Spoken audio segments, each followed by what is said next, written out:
नमस्कार साथियों। तो आज है 26 मार्च 2026। दोस्तों, आज भले ही इंडियन मार्केट राम नवमी की वजह से क्लोज था, बट एक्चुअली अभी ग्लोबल मार्केट की सेंटिमेंट बहुत ज्यादा गंभीर चल रहा है। दोस्तों, शेयर मार्केट से रिलेटेड बहुत सारे जानकारी देना है, तो रिक्वेस्ट करूंगा आप सभी को प्लीज वीडियो को बिना स्किप के पूरा अंत तक जरूर देखना। और खास करके इस वीडियो की आखिरी 3-4 मिनट पे जब हम मार्केट को एनालिसिस करेंगे, समझने की कोशिश करेंगे कि कल इस हफ्ते की आखिरी ट्रेडिंग सेशन पे मार्केट किस तरह मूव कर सकता है, कैसा बर्ताव कर सकता है, निफ्टी अगर गिरावट हुआ कहां तक गिर सकता है, कहां पे सपोर्ट है, बैंक निफ्टी के लिए कहां पे सपोर्ट है, अगर ऊपर रिकवर किया इन केस कहां पे ऊपर सबसे पहले रेजिस्टेंस फेस करेगा। मिस मत करना इस पार्ट को, ठीक है। तो आइए सर, सबसे पहले चेकआउट करते हैं कि आज हमारे मार्केट एनालिस्ट दोस्त ने क्या कहा। देखिए, आज इस टॉपिक को कवर किया बजाज ब्रोकिंग की तरफ से एक एनालिस्ट ने। अब इन भाई साहब ने ना, मतलब देखिए अभी सिचुएशन ऐसा है, कोई सपोर्ट ही नहीं दिया, मतलब सपोर्टेबल मेंशन ही नहीं किया। मैं आपको दिखाता हूं। इन्होंने बेसिकली एक रेंज मेंशन किया है 22,450 से लेके 23,850 की रेंज। और साथ में ये भी मेंशन किया है कि वेडनेसडे के दिन, मतलब लास्ट डे एक्चुअली जहां पे इंटरडे हाई टच किया था, वही बनेगा exactly resistance point. In case अगर इस रेजिस्टेंस को निफ्टी कल ब्रेक करने में सक्सेसफुल रहा तो लगभग 23,800 अगला रेजिस्टेंस मेंशन किया, ठीक है। और नीचे की तरफ कोई सपोर्ट लेवल मेंशन ही नहीं किया, सिर्फ एक रेंज मेंशन करके छोड़ दिया। वैसे दोस्तों, अगर मैं आपसे पूछूं कि मतलब क्या लगता है कि आप अभी जो स्थिति चल रहा है उसके हिसाब से कल कैसा जाएगा, तो जो भी आपको लगता है आपके अनुसार कमेंट करके बताइए। बट मोस्टली चांस है कि बाजार में थोड़ा सा वीकनेस रहने का चांस है, मोस्टली चांस, ठीक है। आप देखिए, कल सुबह होते होते जियोपॉलिटिक्स में अगर कुछ बेटर हो गया या ऐसा कुछ डेवलपमेंट हुआ जो कि अच्छी है मार्केट के लिए, मार्केट की फेवर, तो अलग बात है, ठीक है। अच्छा, फिलहाल देखिए, सेम टॉपिक को कवर किया मनी कंट्रोल की तरफ से दूसरे एक और एनालिस्ट ने बाजार के बारे में अपने एक विचार रखा। देखिए, technical view, Nifty needs a decisive move above 23,500। तो इनके द्वारा भी कहा गया कि निफ्टी 50 को अभी 23,500 को, मतलब अगर एक्सटेंड रैली चाहिए, रैली अगर एक्सटेंडेड चाहिए तो इसको ब्रेक करना चाहिए कैसे भी करके। अच्छा, 54,700 की हडल फॉर बैंक निफ्टी के लिए ये रेजिस्टेंस है। और साथ में ये भी फैक्ट है कि इंडिया विक्स, मतलब जो वॉलेटाइल इंडेक्स है, वो हो सकता है कि लास्ट डे रिकवरी के बाद थोड़ा बहुत गिरा है, बट स्टिल अभी बहुत ऊपर है, ये भी फैक्ट है। अच्छा, साथ में इन्होंने भी एक रेंज मेंशन किया है, जैसे कि अपर साइड में 23,500 से लेकर 23,600, लोअर साइड में 23,000 पॉइंट को as a support point mention किया। खैर दोस्तों, इस टॉपिक को हम इस वीडियो की आखिरी 3-4 मिनट पे चर्चा करेंगे, तो अंत तक बने रहिए। अभी चलिए, बहुत सारे इंपॉर्टेंट डेटा, रिपोर्ट, जानकारी देना है आपको, पेशेंस रखिए, स्टेप बाय स्टेप करके सुनिए, समझते जाइए, बहुत सारे अपडेट है, ठीक है। अच्छा, सबसे पहले अपडेट आप देखिए, रिसेंटली देखिए जो भी सिचुएशन चल रहा है उसके बेस पे ऑलरेडी बहुत सारे ब्रोकरेज फर्म ने Indian economy, Indian share market, मतलब निफ्टी 50 की टारगेट कट किया है। हाल ही में गोल्डमैन सैच ने भी डाउनग्रेड कर दिया। अच्छा, गोल्डमैन सैच ने पहले कितना दिया था, अभी कितना दिया, एक बार आप देख लीजिए थोड़ा सा। मतलब इस साल शुरू शुरू में, जनवरी की बात है, तब गोल्डमैन सैच ने जो भारत, मतलब निफ्टी 50 की टारगेट दिया था, उस टाइम के सिचुएशन के हिसाब से 29,300। अभी प्रेजेंट सिचुएशन के हिसाब से उसको कट डाउन किया है 25,900। मैं कहूंगा देखिए, इमीडिएटली बहुत ज्यादा चिंतित होने की जरूरत नहीं है, क्योंकि ये सब सिचुएशन के माफिक यहाँ पे डिपेंड करेगा। जैसे कि आप देखिए, सिर्फ 3 महीने पहले की बात, 29,300 इनको लग रहा था कि पहुंच जाएगा। अभी 3 महीने बाद, आज मार्च के महीने पे लग रहा है कि नहीं, पहुंचना बहुत मुश्किल है। हो सकता है कि और 3 महीने बाद और बढ़िया हो जाए मार्केट, या सिचुएशन जो है आज की डेट में वो और अच्छा भी हो सकता है, ठीक है। वो डिपेंड करेगा, वो टाइम टू टाइम डिपेंड करता है। इमीडिएटली कहना तो बहुत बड़ी मूर्खता होगा, मैं कहूंगा।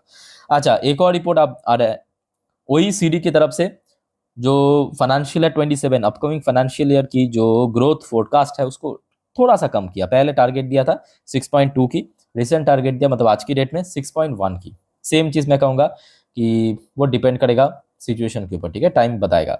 अच्छा, फिर आ जाइए आपके आईसीआईसी बैंक।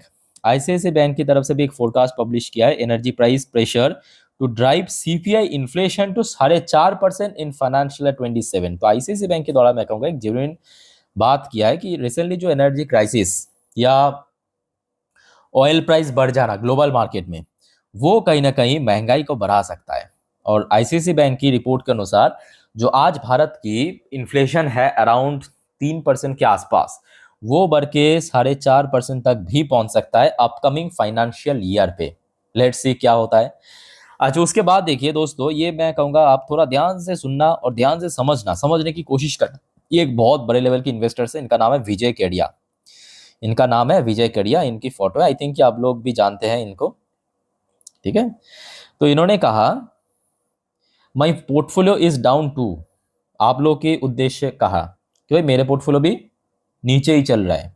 एस इन्वेस्टर्स विजय केडिया से volatile times build seasoned long term investors, ये इन्होंने बहुत अच्छी बात किया। इसको अगर हम थोड़ा सा मतलब आसान भाषा में कहें ना, तो इन्होंने बेसिकली ये कहा कि भाई ऐसे स्थिति में, आज की डेट में जो स्थिति है ग्लोबली, मेरे पोर्टफोलियो भी डाउन है, मेरे मतलब विजय केडिया की पोर्टफोलियो भी डाउन चल रहा है, और यही टाइम दोस्तों लॉन्ग टर्म इन्वेस्टर्स के लिए एक बहुत अच्छी अपॉर्चुनिटी होता है, एक बहुत अच्छी सीजन होता है। इन्होंने बेसिकली वही मेंशन किया। बाकी जो समझदार है वो समझ चुके हैं, ठीक है। और जो आपको मैं बार बार कहता हूँ याद रखना, एक्चुअली लोग परेशान किस वजह से होते हैं पता है? लोग परेशान इस वजह से नहीं होते हैं कि लोग की पोर्टफोलियो गिरावट हो रहा है, सब कुछ रेट में चल रहा है। लोग यहाँ पे गलती करते हैं कि लोगों के पास मान लीजिए कि टोटल 100% कैपिटल है। मेरे बात को ध्यान से समझने की कोशिश करना, आपके पास अगर 100% कैपिटल है, लोग मतलब 90% मैं देखता हूँ रिटेल इन्वेस्टर्स यही गलती करते हैं, 100% उठा के शेयर मार्केट में डाल दिया, बस उसके बाद जब वो पिटता है, क्योंकि मार्केट में पिटाई भी होगा, रिकवर भी होगा, पार्ट ऑफ मार्केट है, वॉलेटाइल मार्केट भी रहेगा, तो वो रोते हैं।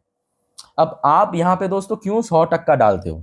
मान लीजिए कि आपकी कैपिटल 100% है, उतना ही निवेश करें मार्केट में कि अगले 5 से 10 साल में जरूरत ही नहीं पड़ेगा उस पैसे की, तो क्या आपको बुरा लगेगा? आप खुद सोच कर बताइए, नहीं लगेगा, क्योंकि आपका टारगेट तब इमीडिएट इंपैक्ट के ऊपर नहीं होगा, आपका टारगेट हो जाएगा 10 साल बाद क्या होगा, कितना रिटर्न उसके ऊपर। तो चाहे मार्केट अच्छा रहा बुरा रहा तो आपको उतना फर्क नहीं पड़ेगा। एक्चुअली इसी वजह से लोग पिटता है।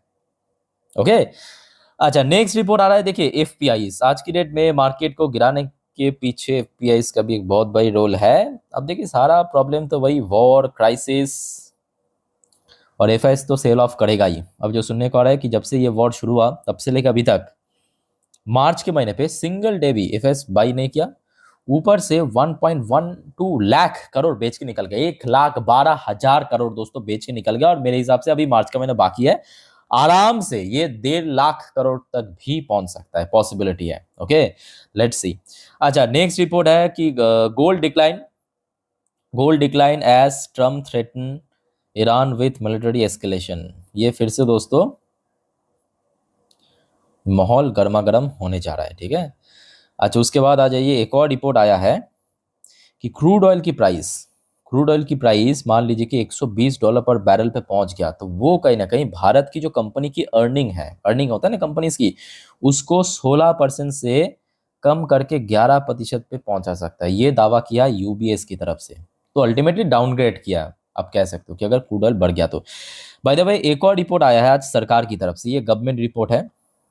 सो सरकार की हिसाब से India has 60 days crude supply cover, secure 8 lakh million tonne LPG cargoes from US, Russia, Australia. इन तीनों जगह से दोस्तों रिसेंटली भारत ने जो खरीदा है एलपीजी, लिक्विफाइड पेट्रोलियम गैस, और ऑलरेडी भारत के पास 7 दिन की सप्लाई की कवरेज है, ठीक है। तो ये अच्छी बात है। अच्छा उसके बाद आ जाइए दोस्तों, आज एक स्टेट है भारत के दक्षिण में, कर्नाटका। तो कर्नाटका स्टेट गवर्नमेंट ने बहुत सारे कंपनीज के साथ, कुछ विदेशी कंपनीज भी है, कुछ हमारे डोमेस्टिक कंपनीज भी है, टोटल 51,469 करोड़ की एमओयू साइन किया, एग्रीमेंट साइन किया। टोटल 48 ऐसे कंपनीज है जिसमें लगभग 70,000 से ज्यादा जॉब क्रिएशन होगा। चलो बहुत बढ़िया। अच्छा नेक्स्ट रिपोर्ट आ रहा है आपके भारत की तरफ से ही, मतलब गवर्नमेंट ऑफ इंडिया की तरफ से, India hold bilateral meeting with EU. तो मतलब यहाँ पे भारत ने एक बाइलैटरल मीटिंग फिक्स किया है European union, Russia, New Zealand and others country के साथ, जो कि MC14 की साइडलाइन पे, मतलब एक इवेंट होगा MC14 उसके साइडलाइन में अलग से, ठीक है। अच्छा नेक्स्ट रिपोर्ट आ रहा है नेटो की तरफ से। नेटो से डिफेंस स्पेंडिंग रोज 20% लास्ट ईयर, और अभी जो स्थिति है मे भी और बढ़ा सकता है। तो ये कहने के डिफेंस सेक्टर के लिए तो अच्छा है, बट बात यह है कि एनर्जी क्राइसिस एक बहुत बड़ी मुद्दा बन रहा है कि डिफेंस सेक्टर भी ऐसे अच्छे मौके पे, मतलब डिफेंस सेक्टर की व्यू से तो अच्छा मौका है ना, कि मतलब वॉर चल रहा है, डिमांड बढ़ रहा है, बट इतने अच्छे मौके पे भी डिफेंस कंपनी चल नहीं पा रहा है, ऊपर से गिरावट हो रहा है। पर दोस्तों यहाँ पे जेपी मॉर्गन की तरफ से एक बहुत बड़ी न्यूक्लियर बॉम्ब फोड़ा गया। जी हाँ, ये जो रिपोर्ट आया है ये एक्चुअली न्यूक्लियर बॉम्ब से कम भी नहीं है, क्योंकि जेपी मॉर्गन ने अब क्वेश्चन उठाया है कि क्या 2008 जैसे फाइनेंशियल क्राइसिस होने वाला है 2026 में। वैसे दोस्तों इस बारे में आप लोगों का क्या ओपिनियन है, कमेंट करके बताइए। वेल मैं कहूंगा यहाँ पे देखिए, कंडीशन है, मतलब ये वॉर अगर मान लीजिए कि अगले एक हफ्ते में रुक गया तो यहाँ पे कोई सवाल ही नहीं उठता फाइनेंशियल क्राइसिस की, बट इन केस अगर ये वॉर एटलीस्ट 2 महीना 2.5 महीना और आगे एक्सटेंड कर गया, तब तो भाई सोचना पड़ेगा, क्या 2008 जैसे फाइनेंशियल क्राइसिस हो भी सकता है। और साथ में ये भी कहा कि माइक्रोसॉफ्ट, मेटा, गूगल, इसके अगेंस्ट में डेट और बढ़ रहा है। डेट मतलब कर्जा, कर्जा बड़े कंपनी है बट बहुत कर्जे में भी है, ये भी फैक्ट है। ठीक है, अच्छा दोस्तों आगे बढ़ते चलिए देखते हैं। फिलहाल आज इंडियन मार्केट तो क्लोज था, यूएस मार्केट की हाल क्या है, बट उसके पहले आप सभी को रिक्वेस्ट करूंगा दोस्तों, वीडियो अच्छे लगे तो प्लीज वीडियो को लाइक करना फटाफट, और प्लीज चैनल को सब्सक्राइब करके जरूर रखिएगा दोस्तों, ऐसे ही वाइटल जानकारी सबसे पहले तुरंत पाने के लिए एकदम फ्री ऑफ कॉस्ट है, कोई पैसा नहीं लगता। फटाफट दोस्तों सब्सक्राइब कर लीजिए, और आप जब सब्सक्राइब करते हो, लाइक करते हो, वीडियो को शेयर करते हो अपने दोस्त के साथ, फैमिली के साथ, तो मुझे भी बहुत ज़्यादा मोटिवेशन मिलता है ऐसे ही मेहनत करने के लिए। ठीक है, तो चलो फटाफट सब्सक्राइब कर लीजिए। अच्छा आइए अब देख लेते हैं कि यूएस मार्केट की हालचाल। देखिए ऐसा नहीं है कि आज यूएस मार्केट शुरू से नेगेटिव में था। अभी देखिए यूएस में लोकल टाइम दोपहर 12:53 पे आप देखेंगे डॉ जोन्स की पोजीशन 0.75% नीचे, जबकि शुरू में पॉजिटिव में पहुंच गया था, ये फैक्ट है। देखिए ओपन हुआ यहाँ पे, फिर थोड़ा नीचे डिप किया, फिर एकदम से रिकवर भी कर गया था, पॉजिटिव में पहुंच गया था, उसके बाद बैक टू बैक अभी डाउनसाइड मूवमेंट दे रहा है, back to back downside movement दे रहा है। अब देखना होगा, ये तो फर्स्ट हब हो चुका है, फर्स्ट हब हो चुका है, सेकेंड हब में क्या और नीचे जाते हैं या यहाँ पे कंसोलिडेट करते हैं या ऊपर रिकवर करते हैं, ये देखने लायक रहेगा। ठीक है, अच्छा दूसरी तरफ नैस्डैक कंपोजिट की भाई अभी कंडीशन बहुत खराब चल रहा है, खास करके टेक कंपनीज की वजह से। टेक कंपनीज में लगातार गिरावट हो रहा है। अभी फिलहाल नैस्डैक कंपोजिट 1.5% नीचे आ चुका है। क्रूड ऑयल की प्राइस फिर से बढ़ने लगा, जैसे जैसे वॉर फिर से मतलब और ज्यादा हाई इंटेंस होने जा रहा है। ये देखिए ब्रेन क्रूड कल की बात है $95-96 पर बैरल पे पहुंच गया था, अभी आप देखिए लगभग 5.5-6% ऊपर $108 पर बैरल पे पहुंच चुका है, $108 पर बैरल। अब जैसे ऑयल बढ़ेगा उसके अगेंस्ट में बाकी जितने भी कमोडिटीज है वो गिरेगा, मेटल गिरेगा, आयरन गिरेगा, कॉपर गिरेगा, गोल्ड गिरेगा। अभी एकदम रियल टाइम डेटा आप देख सकते हो, गोल्ड की इंटरनेशनल भाव चल रहा है 3.5-4% नीचे।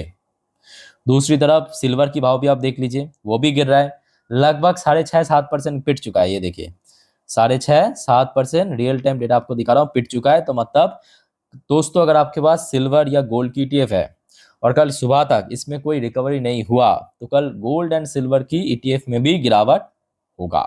ओके, और इंडियन करेंसी की वैल्यूएशन आज सुबह तक थोड़ा बहुत 94 के नीचे पहुंचा था, अभी आप देख सकते हो अगेन 94.21 पे पहुंच चुका है 1 यूएसडी के अगेंस्ट में, अगेन वैल्यूएशन लूज कर रहा है।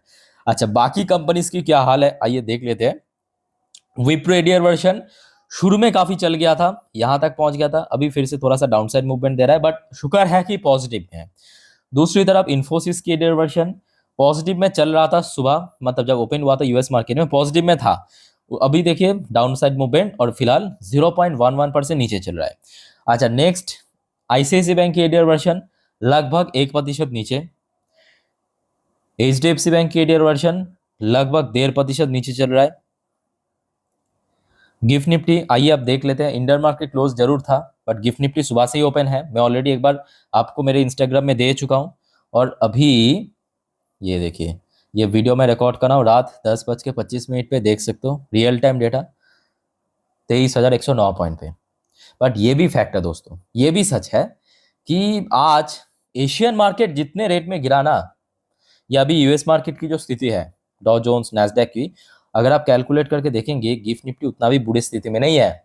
इसके पीछे मेन कारण क्या है जो आपको मैं दे चुका हूं उस दिन की फर्स्ट वीडियो में, आई थिंक आप लोगों ने देखा होगा। ईरान ने दोस्तों टोटल 5 कंट्रीज के लिए स्टेट ऑफ हॉर्मुज को छूट दिया है, उनमें से एक दोस्तों भारत भी है, ये फैक्ट है।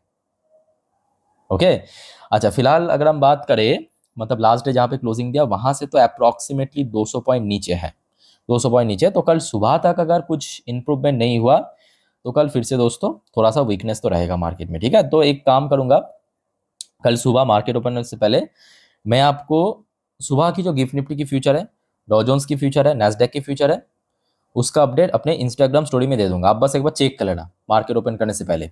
मेरे इंस्टाग्राम हैंडल के लिंक आपको नीचे डिस्क्रिप्शन बॉक्स में मिल जाएगा, ठीक है। फिलहाल देखिए बहुत सारे और भी जियोपॉलिटिकल अपडेट्स देना है जो आपको मैं नेक्स्ट रात की 12 बजे की वीडियो में दूंगा, देखना मत भूलना। नेक्स्ट वीडियो आप अगर जल्दी सो जाते हो कोई दिक्कत नहीं, कोई प्रॉब्लम नहीं, सुबह उठकर देख लेना, बहुत इंपॉर्टेंट है। रात की 12 बजे की वीडियो सेपरेटली जियोपॉलिटिकल टॉपिक को कवर करेंगे, जो भी वाइटल अपडेट, ठीक है। और चैनल को सब्सक्राइब करके जरूर रखना। वैसे दोस्तों आज TA-35 इसराइल की टॉप इंडेक्स लगभग 1% से ज़्यादा नीचे आके क्लोजिंग दिया। तो चलिए दोस्तों, जितने भी मार्केट से रिलेटेड अपडेट देना था दे चुका हूँ। अब चलिए मार्केट एनालिसिस वाला पार्ट के ऊपर लेके चलता हूँ आपको। मैं ओपन कर लिया निफ्टी 50 की लास्ट 3 महीने की कैंडलस्टिक चार्ट पैटर्न। अब जो बात आपको मैं बताना चाह रहा हूँ, मेरा बात को ध्यान से सुनिएगा जरूर, ठीक है। देखिए कल सुबह सुबह मेरे इंस्टाग्राम स्टोरी में देख जरूर लेना, चेक जरूर कर लेना सुबह की जो गिफ्ट निफ्टी की अपडेट, डॉ जोन्स नैस्डैक की, तो आपको ग्लोबल मार्केट की सेंटीमेंट या इंडियन मार्केट सुबह कैसा ओपन हो सकता है एस्टिमेट मिल जाएगा, ठीक है। लिंक आपको नीचे मिल जाएगा डिस्क्रिप्शन बॉक्स में। अच्छा, कल के लिए कुछ इंपॉर्टेंट सेक्टर्स नोट करना। सबसे पहले अभी जो स्थिति है, मैं कहूँगा कल again oil sector vital, oil sector पिट सकता है। ऑयल अगर कल सुबह तक गिरा नहीं तो ऑयल कंपनीज में भी गिरावट होगा। अच्छा, दूसरा बैंकिंग सेक्टर, मेनली एफआईएस की सेल ऑफ यहाँ पे ही होता है। तीसरा आईटी सेक्टर भी इंपॉर्टेंट है, बट वो डिपेंड करेगा आज रात में यूएस मार्केट क्लोजिंग कहाँ पे दे रहा है, ठीक है। अच्छा, चौथा आ जाइए, कल ऑटो सेक्टर अगेन इंपॉर्टेंट है। ऑयल प्राइस अगर बढ़ने लगा ऑटो सेक्टर में भी गिरावट हो सकती है अगेन, जो बीच में 2 दिन रिकवर कर गया था। और पांचवा है आपका मेटल सेक्टर, ठीक है। ये पांचों सेक्टर दोस्तों कल के लिए इंपॉर्टेंट। अब फटाफट आ जाइए, ये आपके एक दिन की चार्ट पैटर्न, मतलब यहाँ पे हर एक कैंडल एक एक दिन की रिप्रेजेंट करा है। अच्छा, लास्ट 2 दिन पे तो चलो ठीक है, मार्केट रिकवर कर गया था, ये लास्ट 2 दिन की कैंडल है। और उसके पहले मतलब इस हफ्ते सोमवार के दिन तो एकदम से बॉटम टच किया, 2026 की बॉटम टच किया, ठीक है। अच्छा, सबसे पहले दोस्तों हम बात करेंगे अपर साइड में, मतलब ऊपर की तरफ मान लीजिए कि अगर रिकवर कर गया कहाँ पे रेजिस्टेंस मिल सकता है, तो जिसका चांस देखिए फिलहाल तो बहुत कम लग रहा है, बट इम्पॉसिबल नहीं है, क्योंकि ये सब कुछ जियोपॉलिटिकल डेवलपमेंट को डिपेंड कर रहा है। अगर कुछ बेटर अपडेट मिल गया तो आराम से रिकवर कर जाएगा, डोंट वरी, ठीक है। तो अपर साइड में लास्ट डे मतलब बुधवार के दिन जहाँ पे रेजिस्टेंस फेस किया था, यानी अप्रोक्सीमेटली 23,500, 450 से 500 रफली मान के चलते 500, ठीक है। ये बनेगा सबसे इंपॉर्टेंट रेजिस्टेंस। अब आ जाइए मैं आपको सपोर्ट दिखाता हूँ। सपोर्ट हो मेन, ये आपके 4 घंटे की चार्ट पैटर्न, ठीक है। 4 घंटे मतलब यहाँ पे जो हर एक कैंडल है 4 घंटे को रिप्रेजेंट करा है। सो 4 घंटे की चार्ट पैटर्न पे अगर आप देखेंगे निफ्टी 50, ध्यान से नोट करना, मंगलवार की बात है, मैं लास्ट डे की बात नहीं कर रहा हूँ, मैं मंगलवार की बात कर रहा हूँ। मतलब ये जो जोड़ा कैंडल है ये मंगलवार की फर्स्ट हाफ, मंगलवार की सेकेंड हाफ, ठीक है। तो यहाँ पे आप देखेंगे एक चीज कॉमन है, चाहे फर्स्ट हाफ की बात करें या सेकेंड हाफ की बात करें, जो इंट्राडे हाई टच किया था ना, ध्यान से नोट करना, इंट्राडे हाई टच किया था वो 23,000 के ऊपर जरूर था, बट यहाँ पे सेम लेवल पे बार बार रेजिस्टेंस फेस किया था, ठीक है। तो ये बनेगा सबसे पहला सपोर्ट, क्योंकि आज की डेट में इस लेवल के ऊपर आ चुका है। तो इस लेवल का नंबर क्या है, इस लेवल की नंबर है 23,050 पॉइंट। तो कल सबसे पहला सपोर्ट कहां पे बनेगा, 23,050 से लेके 23,000, क्योंकि 23,000 क्या है, एक साइकोलॉजिकल लेवल। अब देखिए आज की डेट में जो स्थिति है, थोड़ा सा में डिप पकड़ के चलना चाहिए। अगर मान लीजिए कि बहुत गिरावट हो गया तब क्या होगा, है ना। तो अगर बहुत गिरावट हो गया तो नीचे की तरफ दोस्तों मंगलवार की जो इंट्राडे लो, यानी इसका नंबर निकल के आ रहा है 22,600, ये बनेगा थोड़ा डिप में सपोर्ट पॉइंट, ठीक है। तो मैं आपको सपोर्ट बता दिया। अच्छा, अब आ जाइए बैंक निफ्टी पर। बैंक निफ्टी बहुत इंपॉर्टेंट है। ओहो हो, कल याद रखना सोमवार, अगले हफ्ते सोमवार एक्सपायरी है, तो उसके पहले कल दोस्तों लास्ट ट्रेडिंग सेशन, एक्सपायरी के पहले सोमवार एक्सपायरी है, क्योंकि मंगलवार दोस्तों मार्केट फिर से बंद होगा अगले हफ्ते, ओके, याद रखना। अच्छा, सो बैंक निफ्टी के लिए जो देखिए ऊपर की तरफ रेजिस्टेंस तो अभी बहुत है, ठीक है। मतलब अगर हम बात करें इमीडिएटली 54,000 54,500, बट नीचे की तरफ सपोर्ट की बात करें तो ध्यान से देखना, लास्ट डे जहां पे इंट्राडे लो टच किया, ठीक है, और मंगलवार के दिन जहां पे रेजिस्टेंस टच किया, देखना एकदम सेम, एग्जैक्टली सेम लेवल पे। तो ये लेवल्स का नंबर हो गया आपका एग्जैक्टली 53,000। कहाँ पे, 53,000। तो इमीडिएटली अगर बैंक निफ्टी में काफी गिरावट होता है तो 53,000 एक अच्छा सपोर्ट। इनकेस अगर ये लेवल भी ब्रेक हो जाते हैं तो रफली मान के चलिए जो 52,500 है ये अगला सपोर्ट पॉइंट बन सकता है बैंक निफ्टी के लिए, ठीक है। सो दोस्तों निफ्टी 50 बैंक निफ्टी आपको मैं डिटेल में अच्छे से एक्सप्लेन कर दिया, समझा दिया। और कोई आपका क्वेरीज है, कन्फ्यूजन है इस बारे में, कमेंट करके बताइए।